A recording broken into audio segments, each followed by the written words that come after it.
సెలబ్రిటీల పెళ్ళవ్వగానే వారి సంతానం గురించి మీడియాలో చర్చ జరుగుతుంది.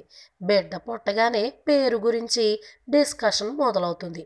ఆ పేరేదో బయటకి వచ్చాక దానికి అర్థం ఏంటి, ఏ ఉద్దేశంతో ఈ పేరు పెట్టారని చర్చలు జరుగుతాయి. సైఫ్ అలీ ఖాన్, కరీనా కపూర్ తన కొడుకు విషయంలోనూ ఇలాంటి డిస్కషనే నడిచింది. ఆ బాలుడికి తేమూర్ అలీ ఖాన్ పటౌడీ అనే పేరు పెట్టడం మీద పెద్ద వివాదమే నడిచింది.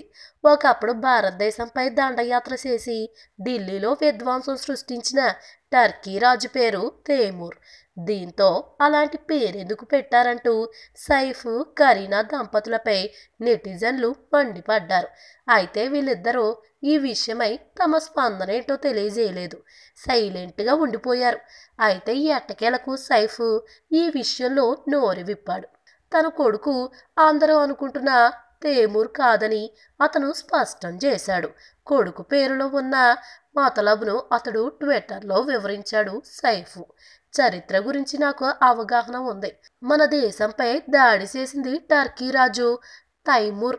అయితే నా కొడుకు పేరు తాయ్మూర్. ఇది పర్షియన్ పేరు. ఈ పేరుకు ఉక్కు అనే అర్థం వస్తుంది.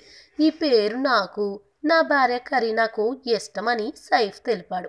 సోషల్ మీడియాలో ఎవరికి నచ్చినట్లు వాళ్ళు కామెంట్లు చేయొచ్చని, అయితే హేట్ పోస్టులు పెట్టడం మాత్రం తప్పని సైఫ్ అన్నాడు. తన కొడుకు పేరుకు సంబంధించిన వివాదంలో తనకు చాలామంది మద్దతుగా నిలిచారని, వారికి కృతజ్ఞతలని సైఫ్ చెప్పాడు. ఈ వీడియో మీకు నచ్చినట్లయితే సబ్స్క్రైబ్ చేయండి. ఫిలిమి స్టార్స్ బోలెడంత న్యూస్ బోల్డ్గా.